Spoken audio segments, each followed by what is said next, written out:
Imana ko yemeye ko tuba hano.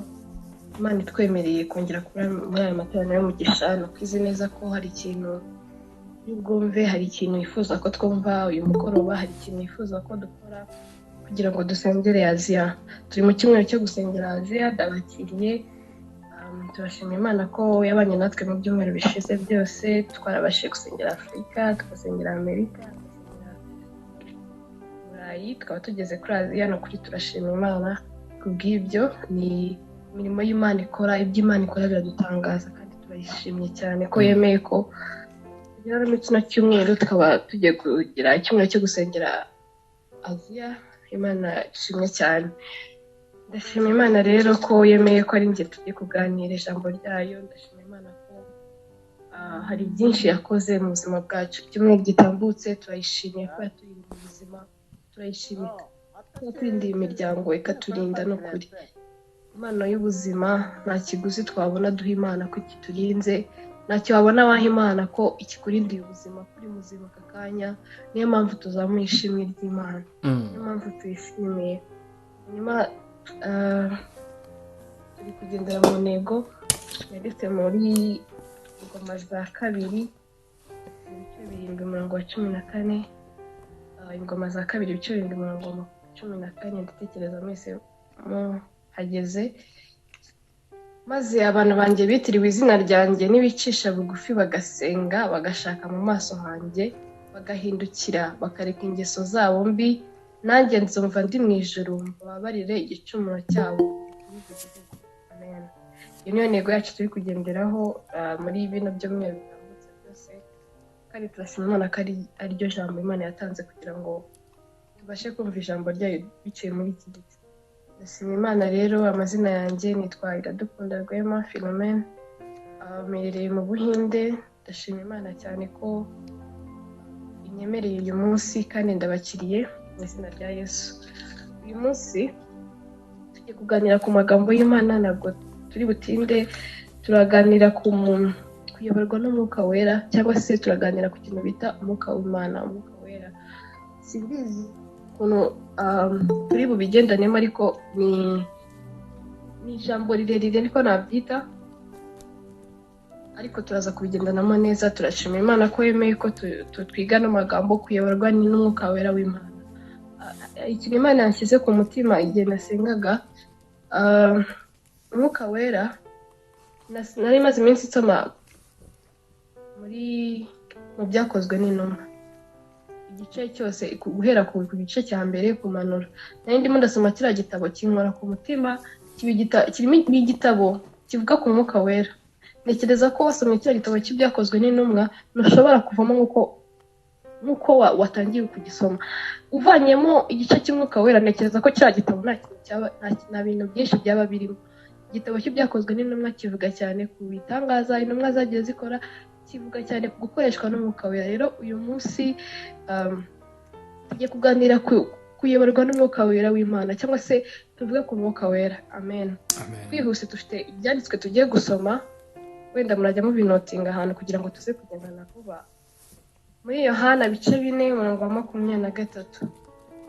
Yohana ibice 4:23.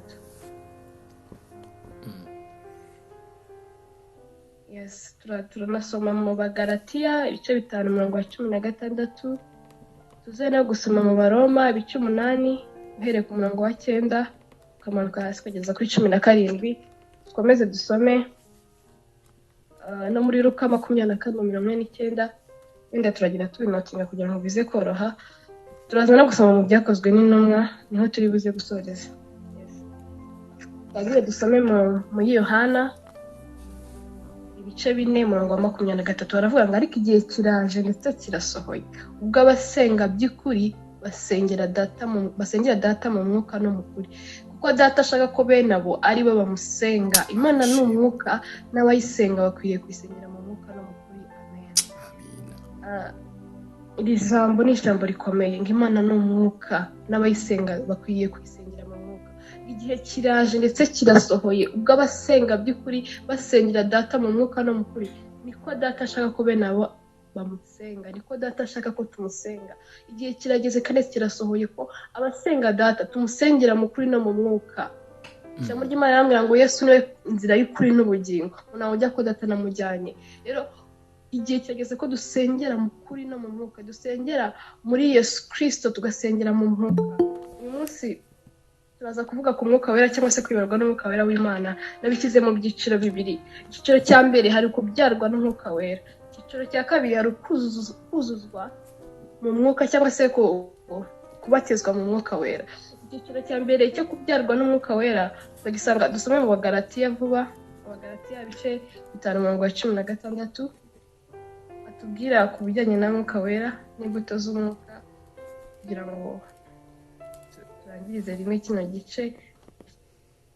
Abagalatiya ibice 5:16 arambwira ngo ndavuga ni muyoberwe n'umwuka kuko aribwo mutazakora ibyo kamere irarikira. Wenda dusome igice 30.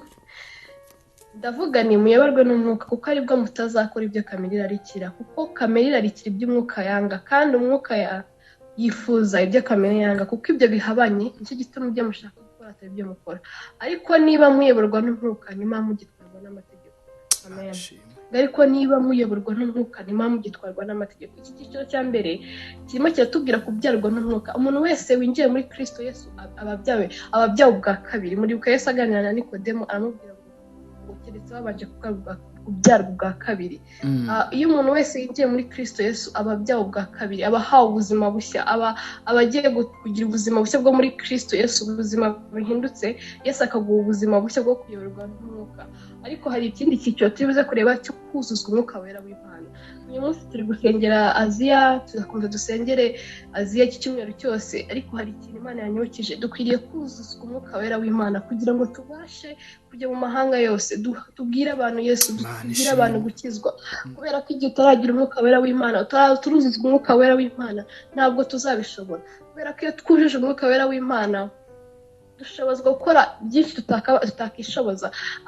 Abigishwa bari bategereje umwuka w'Imana, umwuka amaze kubamanukira buzuzwa imbaraga, bongera kugira imbaraga nyinshi, bajya mu mahanga yose bavuga ubutumwa bwiza. Rero iyo tuvuga kuzuzwa umwuka wera w'Imana, bizadushoboza kugira ngo Aziya, Amerika, Afurika, ubutumwa bwiza bw'Imana busakare ku isi. Ntabwo wabasha gusengera abantu nawe utabanje kwisengera. Iki cyumweru Imana irifuza ko tubanza gusenga kugira ngo twuzuzwe umwuka wera, kugira ngo tubashe kujya mu mahanga yose, tubwire abantu ngo ndavuga ni muyoborwe n'umwuka kuko aribwo mutazakora ibyo kamere irarikira. Umuntu wese uyobowe n'umwuka nagakora ibyo kamere irarikira, ariko kubera ko kamere irarikira iby'umwuka yanga, kandi umwuka yifuza ibyo kamere yanga. Niyo mpamvu ibyo bihabanye cyane. Hari igihe umuntu ananirwa gukora, yanditse ngo gerageza gukora ibyiza, ibi bikananga imbere. Impamvu ibitera ni iki? Nuko muri twe harimo kamere. Dukeneye umwuka wera w'Imana kugira ngo agutsindire ya kamere, uyoborwe n'umwuka, nibwo ubasha gukora ibyo Imana yishimira. Kandi ijambo ryatubwiye ngo igihe kirageze ndetse kirasohoye. Abasenga Data bamusengera mu kuri no mu mwuka, abasenga Data mumusengera mu kuri no mu mwuka, kubera ko umuntu wese yoborwa n'umwuka w'Imana ngo niwe mwana w'Imana. Amen. Abayoborwa n'umwuka w'Imana bose nibo bana b'Imana. Kubera ko iyo uyobowe n'umwuka w'Imana nibwo ukora ibyo kamere yanga, nibwo ubasha gutsinda icyaha, nibwo ubasha gukora ibyo Imana ishaka. Umuntu wese utari kuyoborwa n'umwuka w'Imana ntabwo uri mu nzira nziza y'Imana igushakamo, kandi ntabwo wabasha guhindura isi. Nta nubwo tuzabasha kujyana ubutumwa bwiza ku isi, nta nubwo wabasha gusengera Aziya ngo abantu benshi bakizwe. Ese ni gute? Yesu yaravuze ngo nimugende mu mahanga yose, ngo mubigishe kwitondera ibyo nababwiye byose, mubazane kuri Yesu. Nta muntu wazana, iyo bavuze kuzana Yesu benshi kuri Yesu, ntabwo wabazana kuri Yesu nawe ubwawe utuzuye umwuka w'Imana, utarimo gukizwa neza. Kubera ko iyo abantu bakubonye nibwo bigira ku mbuto zawo. Muri kino gice batubwiye imirimo ya kamere. Kuri 19 yavuze ngo dore imirimo ya kamere iragaragara n'iyi: no gusambana, no gukora ibiteye isoni n'iby'insoni nke, no gusenga ibishushanyo, no kuroga, no kwangana n'ibindi bimeze gutyo. Hanyuma ariko hari impano, hari imbuto z'umwuka: ni urukundo, ni ibyishimo, ni amahoro, ni ukwihangana, no kugira ingeso nziza, no gukiranuka no kugwa neza no kwirinda ngo ibimeze gutyo n'amategeko abihana. Ni ukubera iki? Hari imbuto z'umwuka wera. Iyo wuzuye umwuka wera, iyo uyoborwa n'umwuka w'Imana, hari ingeso zikuranga, hari imbuto zikuranga. Kandi iyo benshi bakubonye bakabona ufite imbuto z'umwuka wera, ibyishimo, amahoro, kwihangana no kugira neza, ingeso nziza no gukiranuka, baza kuri Yesu. Igihe kirageze ko twebwe tuzi Yesu, twuzura umwuka, tuyoborwa n'umwuka w'Imana kugira ngo tubashe kuzana benshi kuri Yesu. Uyu munsi nimba turi gusengera Aziya, hari abantu benshi bataramenya Yesu, hari abantu benshi batazi ko Yesu ariho, hari abantu benshi bataramumenya, ariko ni gute bazamumenya? Bazamumenya kubera imbuto wera. Nimba ari wowe wamenye Yesu, nimba ari wowe ushaka, nimba ari wowe babwira Yesu, bazakubonera ku mbuto wera. Bavuge ngo turashaka gukizwa nk'uko kanaka akizwa, turashaka kumenya uwo Yesu bavuga. Kuko intumwa zimaze kuzuza umwuka wera zaravuze ngo wa wundi mwabambye niwe turi kuvuga uyu munsi, niwe duhaye imbaraga. Kuko muzahabwa imbaraga umwuka wera nta muntu cyane kuri Yesu. Amen. Igice cya mbere, kubyarwa n'umwuka wera, kuyoborwa n'umwuka wera. Ndabasabye kugira ngo tuyoborwe n'umwuka w'Imana. Kuko nibwo tutazakora ibyo kamere ari cyane, nibwo tutazakora ibyo kamere ishaka, nibwo uzera imbuto ukabishobora. Kuko yavuze ngo nimba nshaka gukora ibyiza, ibi bikananga imbere. Niko duteye, niko turemye, ibi bidutanga imbere. Iyo ushatse gukora ibyiza bigutanga imbere, ariko dukeneye umwuka wera. Ukeneye umwuka wera w'Imana kugira ngo akuyobore. Dukeneye kuyoborwa n'umwuka wera kugira ngo twere imbuto, kubera ko nubishaka kubishobora ntabwo uzabishobora. Wakiriye Yesu n'umwami n'umukiza, ariko ukeneye umwuka wera. Yesu yaravuze muri Matayo igice cya mbere 11:28, mwese bose n'abaremerewe muze musange ndabaruhura. Amen. Ariko mwemere kuba abagaragu banjye munyigireho. Yarashatse kuvuga iki? Mwemere kuyoborwa n'umwuka wera mu mwumvire, mwemere kuyoborwa n'umwuka wera w'Imana mu mwumvire, mwemere kuba abagaragu banjye munyigireho, mwemere kuba abagaragu b'Imana. Nimba twarakijijwe, nimba waramenye Yesu, emera kuyoborwa n'umwuka w'Imana, kuko aribwo utazakora ibyo kamere ishaka. Nibwo uzabasha gutsinda iyi si, nibwo uzabasha kwera imbuto. Turi mu isi yaho isi iri kuduhinyuza, isi iri kuguhinyuza, irakubwira ko nta Mana iriho. Uzabishobora ute? Nta bundi buryo uzabishobora usibye ko ufite umwuka wera w'Imana muri wowe. Nta kundi kuntu, nta bundi buryo wabikoramo, kuko ntawe uri umuntu. Twambaye umubiri, dufite kamere muri twebwe, ariko iyo wemereye umwuka w'Imana atsinda ya kamere, ugatangira kubaho kubw'umwuka wera, ugatangira kubaho warapfuye ku bwa kamere, ukazukana na Yesu. Niko Pawulo yanditse. Kubera ko nta kintu twashobora tutari kumwe n'umwuka wera w'Imana, nta kintu twashobora kwishoboza tutari kumwe n'umwuka wera w'Imana. Reka dusome mu Baroma ibice 8 still 8:13. Abaroma 8:13.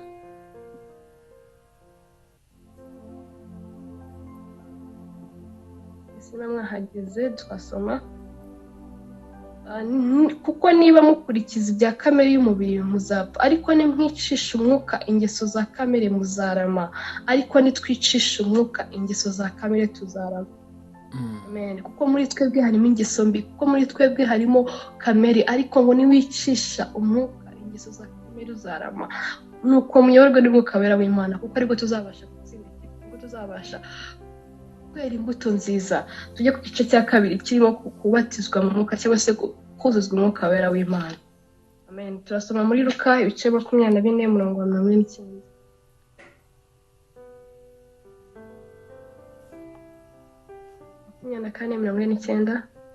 Luka 24:49.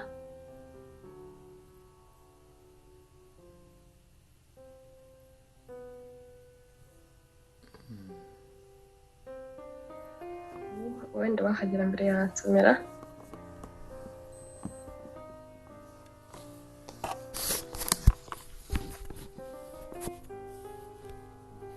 Luka 24:49 handitse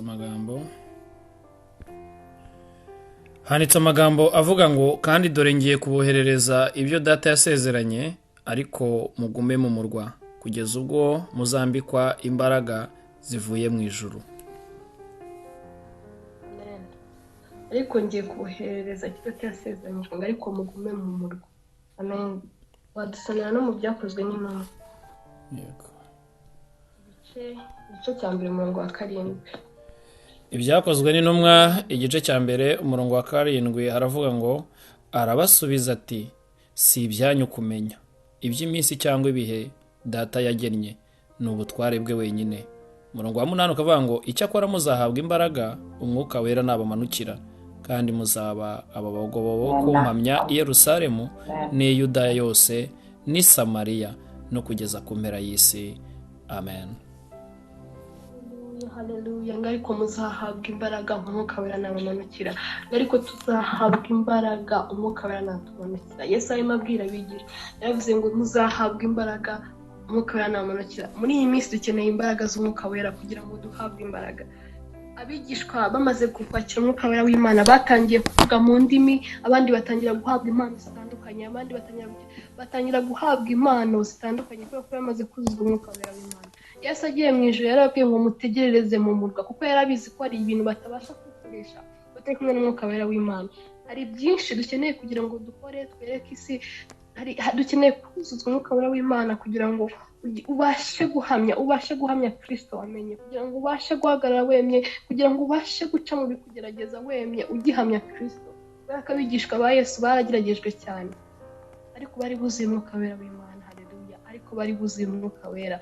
Petero rimwe aravuga ngo wa wundi mwabambye agira imbaraga zo guhamya. Umwuka wera yari mu buzima bwawe, uzagira imbaraga zo guhamya. Umwuka wera ntakuzura, uzabasha guhamya Kristo wamenye, uzabasha gukiza benshi ukurikije Imana yagiye guha. Kuko iyo umwuka wera aje mu buzima bwawe aragutegeka, arakuyobora, aguha impano uburyo zikoresha kuzana abantu kuri Yesu. Turimo turasengera Aziya, turimo turasengera continents zose.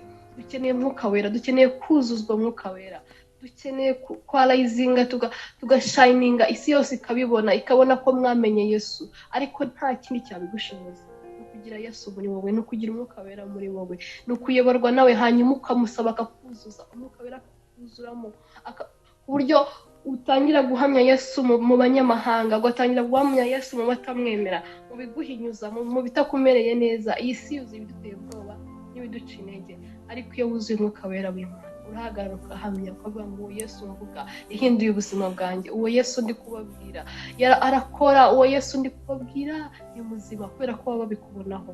Watangiye wera imbuto, warakijijwe, barakubona warakijijwe. Ukeneye kwera imbuto nziza, ukagira urukundo, ukera imbuto muri bagenzi bawe, ukera imbuto mu gihugu urimo cyose, ukera imbuto mu bakubona, kugira ngo nibakubona bavuge ngo ese abakristo babayeho gute, ese abakristo ngo turashaka kumera nkabo. Numara kugira imbaraga zo gutsinda kamere, usaba umwuka wera akuzuze, wuzuzwe umwuka wera w'Imana, kugira ngo ubashe guhamya, kugira ngo ubashe kuzana Yesu benshi kuri Yesu.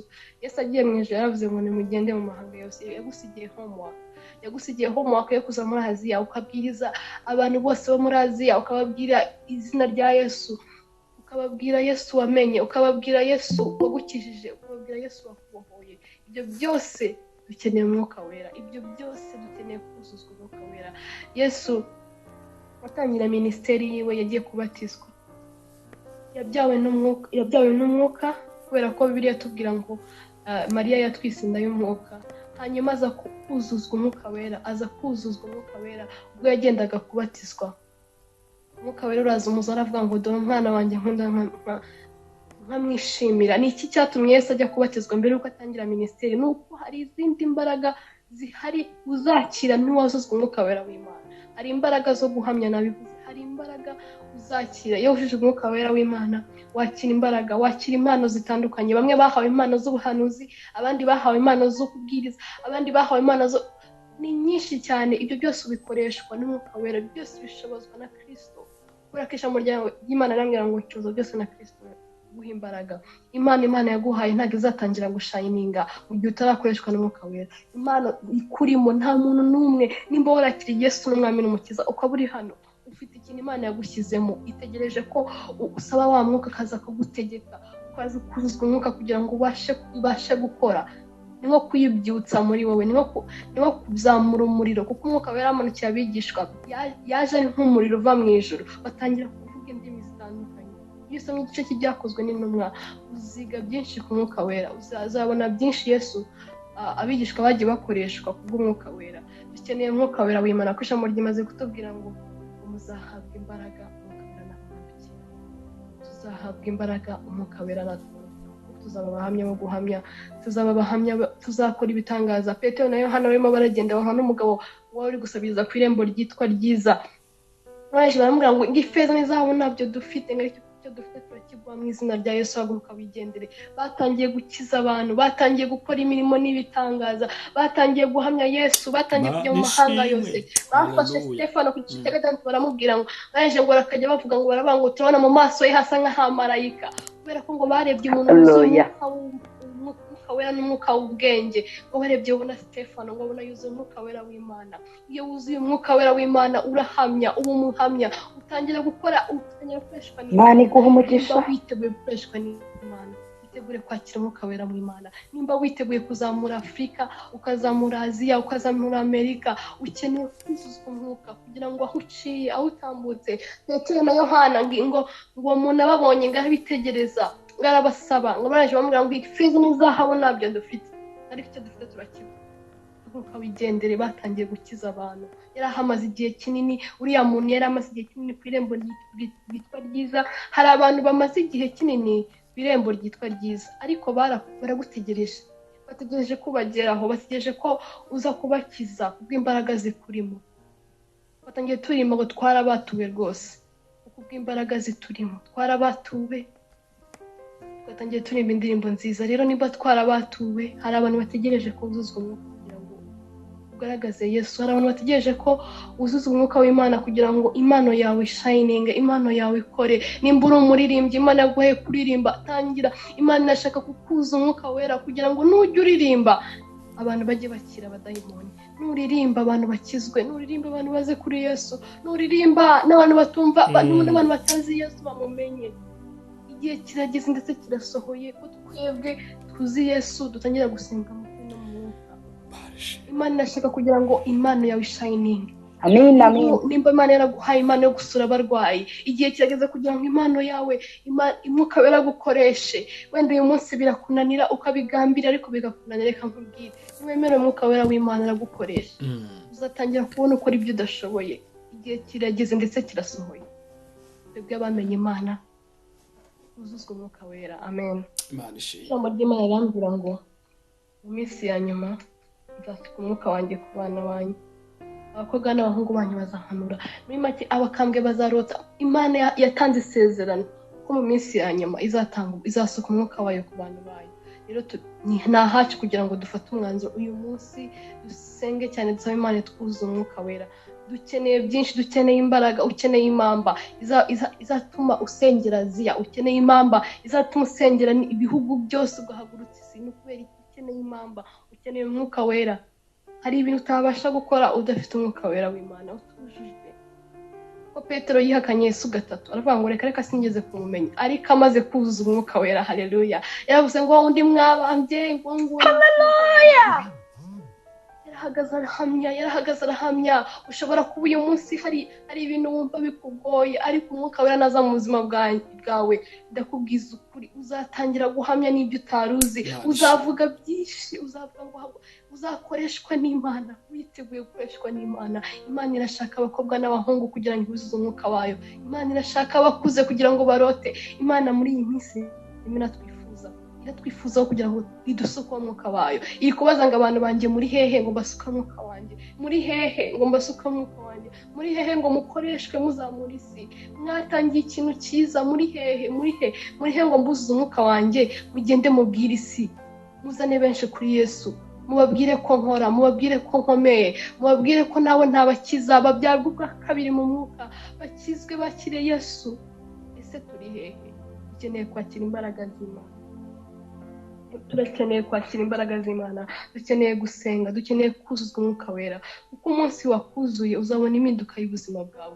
Abigishwa baba bari mu kigo cyo hejuru, umwuka wera basukwaho, batangira kuvuga indimi zitandukanye. Abantu baravuga ngo basinzihira, ariko ntabwo bari basinzihira. Umwuka wera warabuzuye, batangira kuvuga indimi zitandukanye. Iyo umwuka wera yaje mu buzima bwacu tubona impinduka. Iyo umwuka wera yaje mu buzima bwacu tubona impinduka zikomeye. Muri Yohana ibice 16:13, Yohana 16:13 aratubwira ngo uwo mwuka w'ukuri naza azabayobora mu kuri kose, atazavuga kubwo ahubwo Nina. ibyo azumva n'ibyo azavuga kandi azababwira ibyenda kubaho.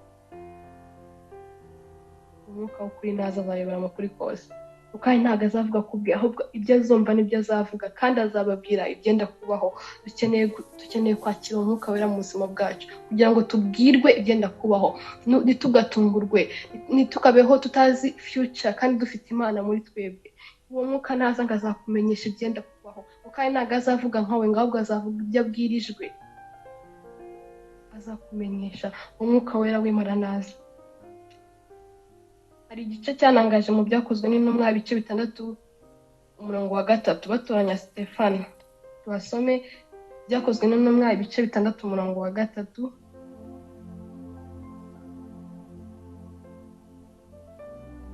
Navuga ngo nuko bene data mutoranye muri mwe abantu 7 bashimwa buzuye umwuka wera n'ubwenge, tubashyire muri bashimwa. Imana ishimwe. Haleluya. Ngo nuko mutoranye muri mwe abantu 7 bashimwa buzuye umwuka wera n'ubwenge, tubashyire kuri uwo murimo. Buzuye umwuka wera n'ubwenge. Hari ikintu Imana igushakaho. Wuzuye umwuka wera. Shimwa. Haleluya. Wuzuye ubwenge n'umwuka wera. Imana iguha umugisha. Mureke dutoranye abantu buzuye. Kuki batavuze ngo mureke dutoranye abantu? Icyo gihe hari kuba intonganya. Bavuga ngo mureke dutoranye abantu buzuye umwuka wera w'Imana kandi bashimwa, bafite umwuka w'ubwenge, bafite uwo mwuka w'Imana. Bareba Stefano, babona afite umwuka w'Imana muri we. Iyo ufite umwuka w'Imana, reka nkubwire, ntukenera kuvuga, ntukenera byinshi, barakureba bakabona ko ufite umwuka wera w'Imana. Mbabwire, haraganzwa, kamere iratsindwa, umwuka wera akazamuka. Aho umwuka wera w'Imana ari, arategeka. Amen. Aho umwuka wera w'Imana arategeka. Ku murongo wa 8, ngo Stefano wari wuzuye ubuntu bw'Imana n'imbaraga, yakoraga mu bantu ibitangaza n'ibimenyetso bikomeye. Haleluya. Ese hari abantu Imana yifuza gukoresha? Turifuza ko Imana idukoresha kugira ngo abantu bajye bavuga ngo umuntu wari wuzuye ubuntu bw'Imana n'imbaraga, yakoraga mu bantu ibitangaza n'ibimenyetso bikomeye. Ibyo ngibyo ntago uko Imana yari iriho cyane uyu munsi ni ibyo bitangaza byabagaho cyane uyu munsi yabidukoresha. Bene data, ahubwo dukeneye kuzuza umwuka wera. Umwuka wera naza mu buzima bwawe uzatangira kuzuza imbaraga zidasanzwe. Bajya bavuga ngo yakoraga ku bantu ibitangaza n'ibimenyetso bikomeye, ibintu bigakoreka. Aho yageraga, aho Petero na Yohana bageraga, abantu bazaga biruka ngo utubari dukize, kubera ko bari buzuye umwuka w'Imana, kubera ko bari bafite Imana muri bo. Uyu munsi turimo turasenga, dusengera imigabane, ariko Imana iradushaka kugira ngo itwuzuze mbere na mbere, kugira ngo ikuzuze umwuka wera, kugira ngo ikuzuze umwuka wayo, ubashe guhamya, ubashe kuvuga, ubashe kuzana benshi, ubashe gusenga, ubashe guhamya koko ko muri iyi minsi ngo barebye abantu bashimwa bafite umwuka w'Imana. Nta kindi kintu barebye abantu bashimwa bafite umwuka w'Imana, bafite n'ubwenge. Abo bantu Stefano yari arimo. Ari ahantu nakunze ku murongo wa 15 ibice 6, baravuga ngo abicaye mu rukiko bose bamutumbiriye, babona mu maso ha Stefano hasa n'ahamarayika. Amen. Babona mu maso Imana ishimwe. kubera iki? Se yari yuzuye umwuka wera, yari yuzuye gukora kw'Imana, yari yuzuye ubwiza bw'Imana. Ngo baramurebye baravuga ngo dukeneye umwuka wera. Haleluya. Wabona hasa nk'ahamarayika. Wamurebye ubona hasa nk'amarayika. Stefano bari kumurenganya, bari kumushinja, ariko arahagarara arema, kuko baramufashe bamushinja ibinyoma. Arahagarara arema, ahubwo bamubonye ngo babona mu maso ye hasa nk'amarayika. Urumva urugero rw'abantu buzuje umwuka wera. Uri kumva urugero rw'abantu bari bafite umwuka wera, bagiye mu mahanga yose. Uyu munsi tuzi Yesu kubera babiri. Uyu munsi bageze mu Rwanda, bagera muri Amerika, bageze ahantu hose kubera iki? Bari mu umwuka. Urawukeneye kugira ngo twuzuzwe, urawukeneye kugira ngo Imana idukoreshe, urawukeneye muri iyi minsi kugira ngo Imana igukoreshe. Natangiye mbabwira ngo dukeneye kubyarwa n'umwuka wera. Tekereza ko hano twese turi twakiriye Yesu umwami n'umukiza. Urakishijwe, wakiriye Yesu umwami n'umukiza, ariko hari ikintu kimwe kubana n'umwuka wera n'urugendo. nimba waramenye Imana umvira mwuka, nimba waramenye Imana uwo mwuka warawuhawe, wabyawe ubwa kabiri, wahawe umwuka wera w'Imana. Usabwa no kumwumvira kugira ngo ubashe kubaho ku bwa Yesu, utsinde ingeso za kamere, ugire ingeso z'umwuka. Ingeso z'umwuka twazisoma. Umuntu wese gukora ibyo kamere ishaka ntabwo abasha kunezeza Imana, ariko umuntu ufite umwuka wera muri we yera imbuto nyinshi kandi nyinshi. Kandi Yesu yaravuze ngo muzamenyera ku mbuto zabo. Muri iyi minsi nimba hari ikintu kigoye abantu ni ukumenya abahanuzi b'ukuri, ni ukumenya abakorana n'Imana b'ukuri, ariko Yesu yaravuze ngo muzamenyera ku mbuto zabo, kuko yari azi neza ko nta muntu ushobora kwera imbuto atabiheshejwe n'umwuka. Ntabwo ushobora kwera imbuto utabiheshejwe no kuba umwuka wera ari muri wowe. Rero ukeneye umwuka wera w'Imana kugira ngo were imbuto.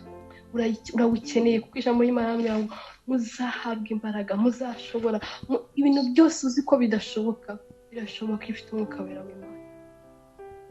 Agutsinda kamere, agutsinda ibyo udashoboye, akurwanira Imana ishimwe.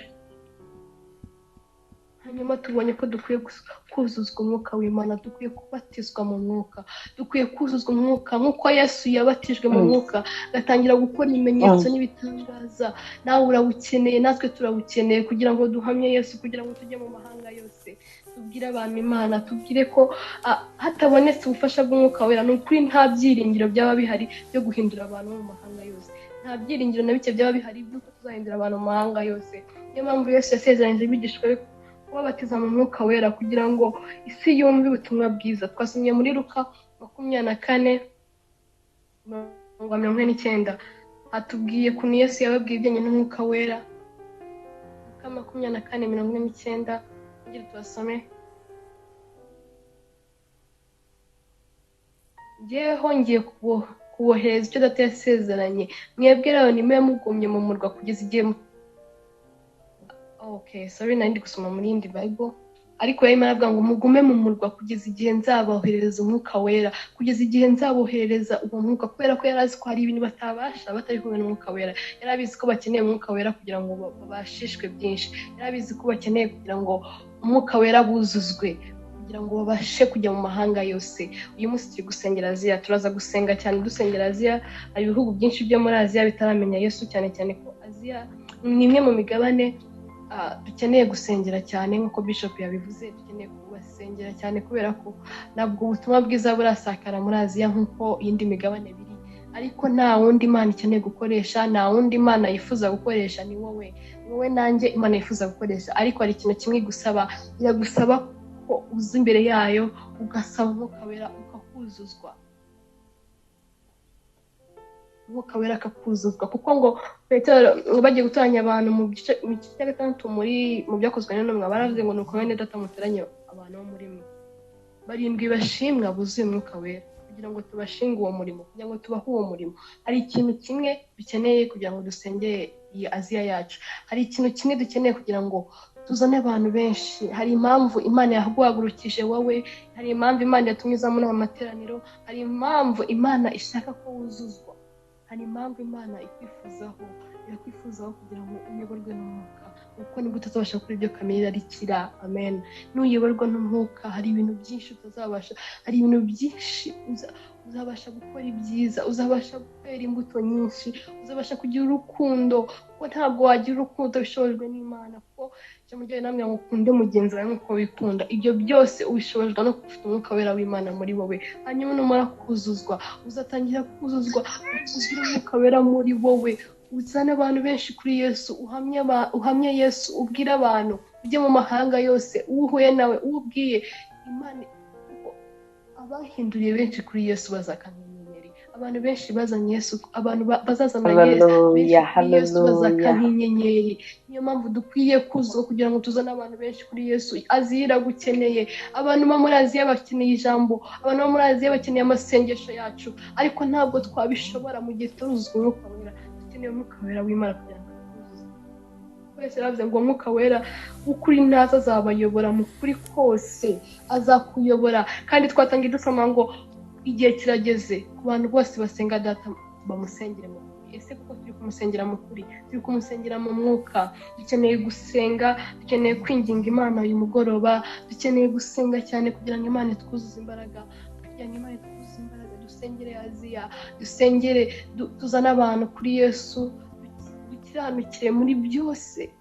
Abigishwa bararenganijwe, hari byinshi byiteguye kuguhinyuza muri iyi minsi, hari byinshi byiteguye kukugira, hari abantu biteguye kukubwira yuko hari ibintu byinshi byiteguye kuguhinyuza bikubwira ko uwo Yesu uzi, bakaguhinyuza kuvuga ko na Bibiliya itari yo, ari story. Hari byinshi byiteguye kukubera ikigeragezo, ariko n'ufite umwuka wera reka nkubwire ntabwo bizagukoraho.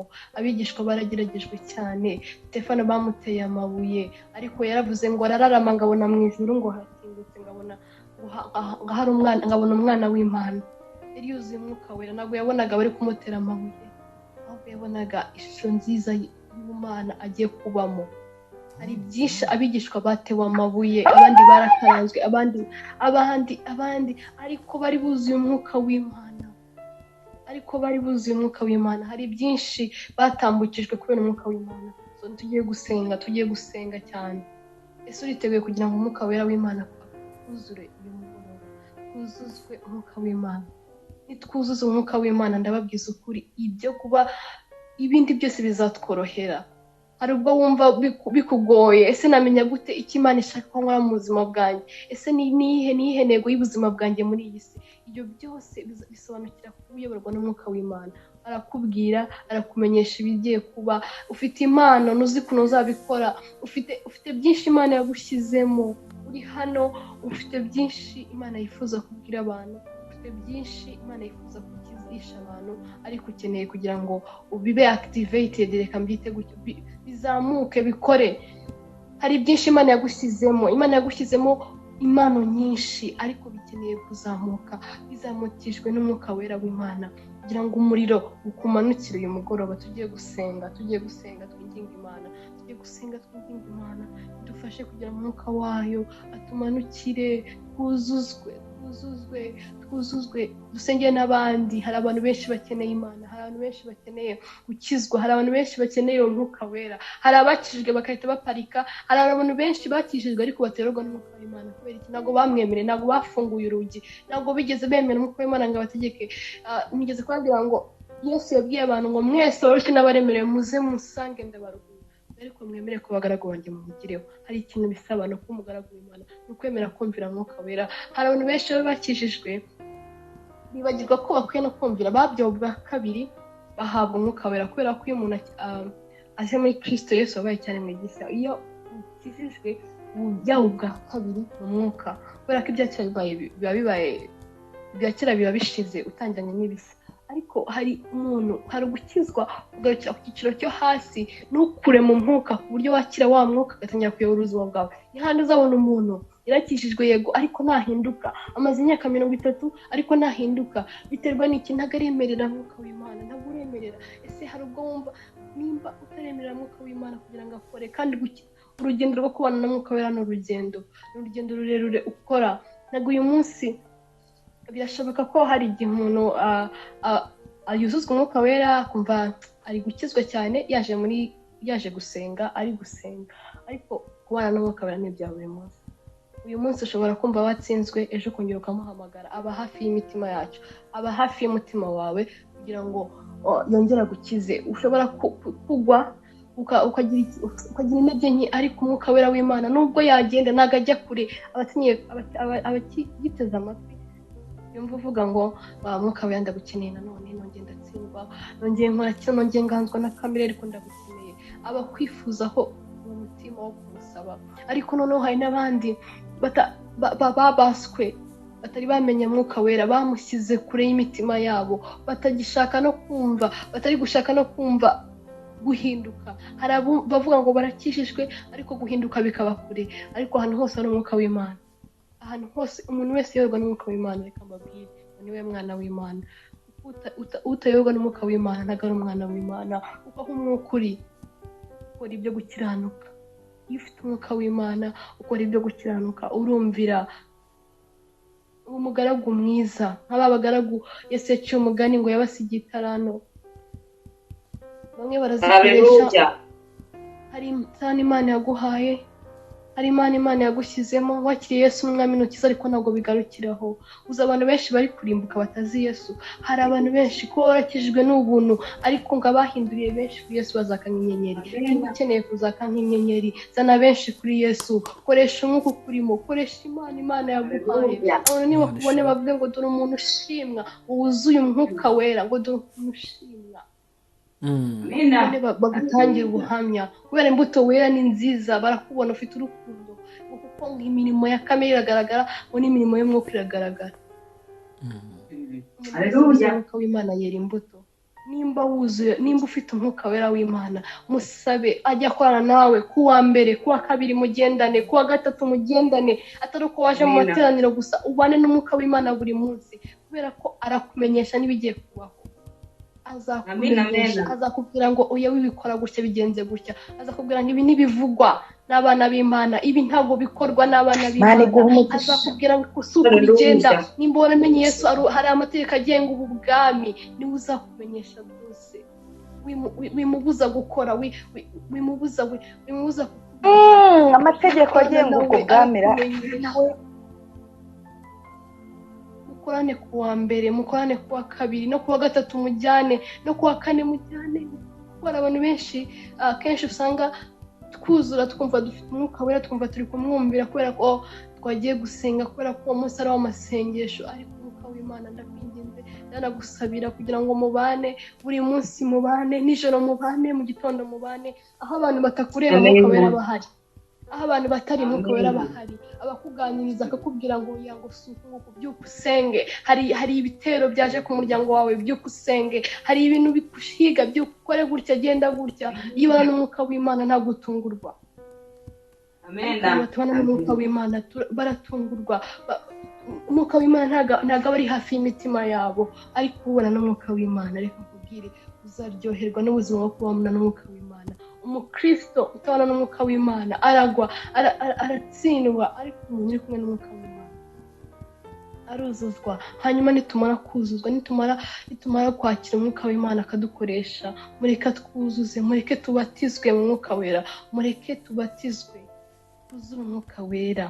Abarwayi bazakira n'ubasengera, abafite ibibazo bazakira, abantu barimo baribaza uko bimeze bazakubonamo Imana, bazajya bavuga ngo, bazajya basaba. Niba kubona hari abantu bamaze igihe bari ku kidendezi, hari abantu bamaze igihe bari ku irembo ryitwa Ryiza, ariko basigaye wowe nanjye. Ntabwo basigaje Petero na Yohana, basigaje wowe nanjye, kugira ngo nitubabona tubabwire ngo ntabwo dufite ifeza, ariko icyo dufite turakibaha.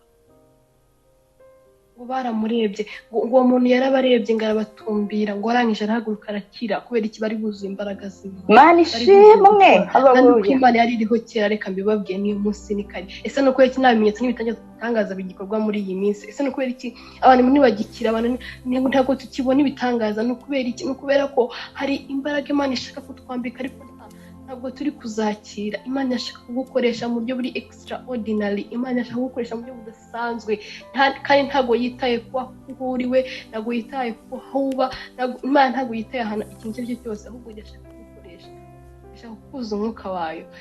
Uri umusore, uri umukobwa, uri umumama, Imana irashaka kugukoresha mu buryo bwayo. Imana irashaka kugukoresha kugira ngo abantu bose bo mu mahanga yose bakizwe. Hano duteraniye kuri runo rubuga, turi ahantu hatandukanye. Abari muri Amerika, Imana ikeneye ko ukoreshwa ugafasha abantu muri Amerika.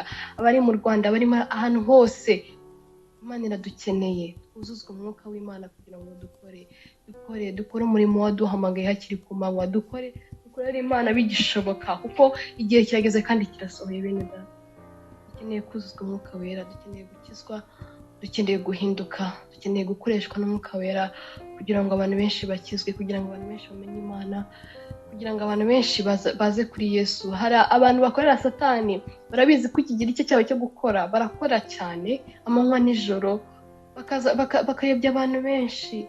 Natwe dukeneye nk'abakristo gusaba Imana, wa mwuka wavuze ngo mu minsi ya nyuma uzasuka umwuka wawe ku bakobwa n'abahungu bazahanura, n'abakambwe bazarota. Uwo mwuka turawukeneye. Tugasenga, tukajya ku mavi tukabibwira Imana, tugasengera abantu, tugasengera abari mu bihugu bitandukanye. Ubu ngubu turi gusengera Aziya, tugiye gusenga mu kanya duhamagara Imana ibanze twuzuza umwuka wayo. banze kuzuza umwuka wayo kugira ngo ubashe kujya mu mahanga yose ubwira abantu ubutumwa bwiza.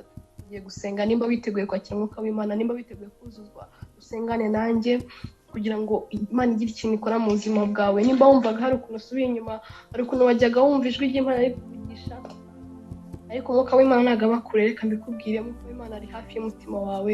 Hari ukuntu ducika intege tugasubira inyuma, ariko aho urateze amaboko avuga ngo ndashaka kumva, avuga ngo ndagukeneye, ndashaka kumva ashaka, ndashaka kumva arimo aranshaka. Iyo ubimubwiye ahita aza akabana n'umutima wawe, akakuzura, agushoboza gukora neza, agushoboza kuba mwiza muri karitsiye, agushoboza kuba mwiza mu bo mubana, agushoboza kuba mwiza mu buryo bwose. Nubwo ibi bidutanga imbere, ariko dufite umwuka w'Imana aradushoboza. Tugiye kumusaba, tugiye kumuhamagara, cyane cyane tugiye guhamagara Imana itwuzuza umwuka wayo. Nitumara kuwuzura turajya mu mahanga yose. Nicyo Imana yaduhamagariye ngo rise and shine. Dukeneye kurayizinga, isi yose igashininga, abantu bose bakaza ku Mana. Nicyo yaduhamagariye. Tugiye gusenga, dusengere Aziya, dusengere ibihugu byo muri Aziya, Ubuhinde, Ubushinwa, ibihugu bitandukanye bitaramenya Imana. Tugiye kubisengera kugira ngo Imana igire ikintu ikora. Nimba witeguye, nimba wifuza ko umwuka w'Imana kuzura, uyu mugoroba Imana yakuje umwuka wayo. Imana yagukoresha imirimo n'ibitangaza.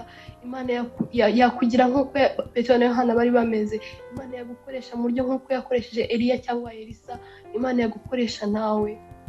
Ukeneye no kugira ngo usengere umwuka w'Imana mu buzima bwawe kandi akuzure. Amen. Karibu mu isengesho, dusengane, twinginge Mwuka Wera, dusabire ibihugu byose, dusabire Aziya kugira ngo Imana igire ikintu ikora muri bino bihe. Uwiteka Mwami Imana yacu, Imana ikiranuka, Imana yo kwizerwa, turagushimye. Uwiteka tuguhaye icyubahiro ko nta mana ihwanye nawe. Tugushimiye kubw'ijambo ryawe, tugushimiye kubw'urukundo rwinshi. Mwami turagushimiye ko nta mana ihwanye nawe, nta yizabaho, nta nizabaho, nta nigeze ibaho, nta niriho. Uri Imana nkuru, uri Imana nzima. Tuguhaye icyubahiro Yesu, ubwo turi hano muri aya materaniro. Turagushimiye Mwami kubw'ijambo ryawe. Ijambo ryawe ni ukuri, ijambo ryawe ni inkota ihinguranya mu mitima yacu. Urakoze kubw'ijambo ryawe, urakoze kuko udukomeje, urakoze kuko utwibukije Imana, urakoze kuko utugiriye neza, urakoze kuko ibyo ukoze mu buzima bwacu Mwami. Turi hano Mwami Imana, twongeye turaje, ntabwo twifuza gutaha uko twaje Mwami. Turimo turasenga uyu mugoroba, turasengera Aziya Mwami Imana, ntabwo twifuza gutaha uko twaje, ariko turimo turasengera imitima yacu. Ndasengera buri muntu wese uri hano Mwami, reka umwuzuze umwuka wawe, reka Mwami Imana umwuka wawe mwuzure, nawe abe mu bashimwa kandi buzuye umwuka wera n'ubwenge. Reka Mwami Imana buri muntu wese ugeze aha hantu uyu mugoroba, umwuka wawe wera mwuzuze Mwami, utangire kumukoresha mu buryo bwe. Abari mu bihugu bitandukanye Mwami, ubakoreshe ko buri muntu wese wamuhamagariye gukora. Mwami Imana, hari uwo wahamagaye kugira ngo baririmbe, hari abahamagaye kugira ngo babwirize ubutumwa bwiza, hari abahamagaye mu buryo butandukanye Mwami. Buri muntu wese n'impano ye. Ndasenze kugira ngo umwuka wawe wera wuzure Mwami Imana, reka twuzuze umwuka wawe wera, tubashe gusobanukirwa, tubashe kunda Mwami, tubashe kuzana abantu benshi kuri Yesu. Hari abantu benshi muri Aziya batarakumenya, hari abantu benshi bataramenya Yesu, hari abantu benshi bakiri mu bubata bw'ibyaha. Turimo turasengera Aziya cyane Mwami, ndasengera Aziya Mwami, ndasengera agakiza kawe muri Aziya Mwami, ndasenze kugira ngo ugire ikintu ukora. Turabingingiye Imana, turabingingiye kugira ngo bagirire neza Mwami. Dusenge Aziya cyane, buri gihugu cyose kiri muri uyu mugabane wa Aziya Mwami, turabasengeye. Hari abatarakumenya, hari abatazi izina ryawe, ariko turabasengeye Mwami.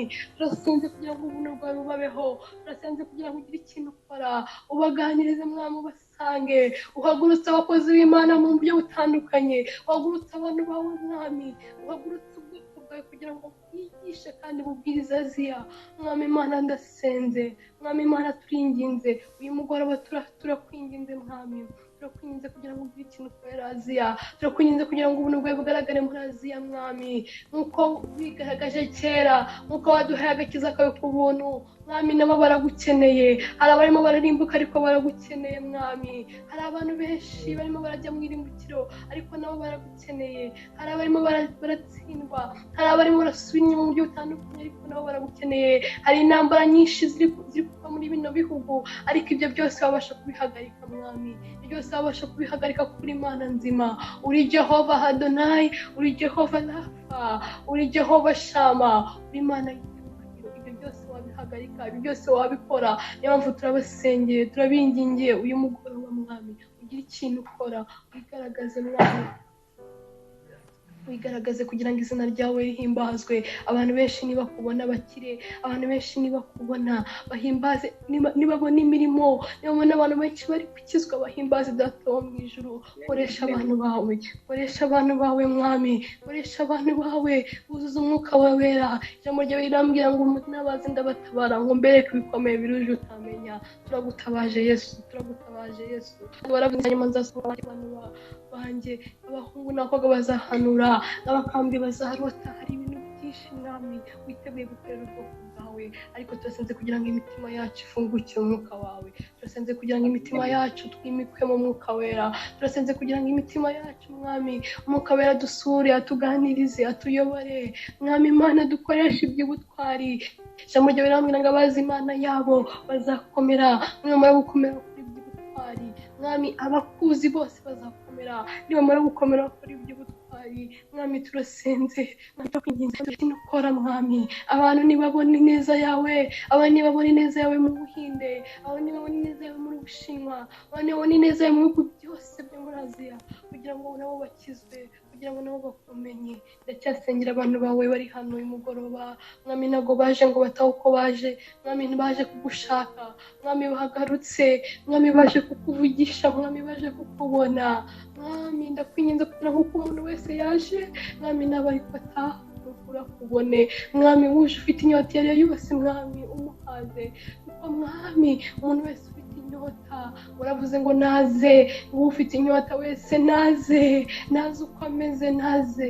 Ndabasengeye mwami, ubuzuza umwuka wawe, ubuzuza umwuka wawe, ubakoreshe mu buryo butandukanye mwami, ubashoboze kugira ngo bayoborwe n'umwuka. Ijambo ryawe ryambwiye ngo abayoborwa n'umwuka w'Imana bose ngo nibo abana b'Imana, kandi umuntu wese uyoborwa n'umwuka w'Imana ngo abasha gukora ibyo Imana ishaka mwami. Imana nta kintu na kimwe babasha gukora batagufite. Ndabasengeye kugira ngo umwuka wawe buzuzwe, buzuza umwuka wawe mwami, baganirize mwami, bashe gukora ibyo ushaka mwami, bashe kwera imbuto muri bagenzi babo mwami, bashe kwera imbuto mu bihugu barimo. Buri muntu wese uko ari mwami, umukoreshe yera imbuto z'abihanye. Nimba yarakumenye, nimba yaramenye Yesu, nimba yarakiriye Yesu mwami n'umukiza, atangire yera imbuto nk'umukristo, atangire amenye nk'uko abakristo bamera, atangire yige, atangire amenye neza ko umuntu wese yoborwa n'umwuka niwe wera imbuto nyinshi mwami. Ndabasengeye mwami, nsabiye umugisha wageze hano, ndamusabiye mwami, ndakwinginze kugira ngo umugisha wawe ube kuri buri muntu wese mwami. Buri muntu wese uza buri munsi mu materaniro aje gusengera isi, aje gusengera imigabane mwami, ndamusabiye umugisha mwami, umuha umugisha.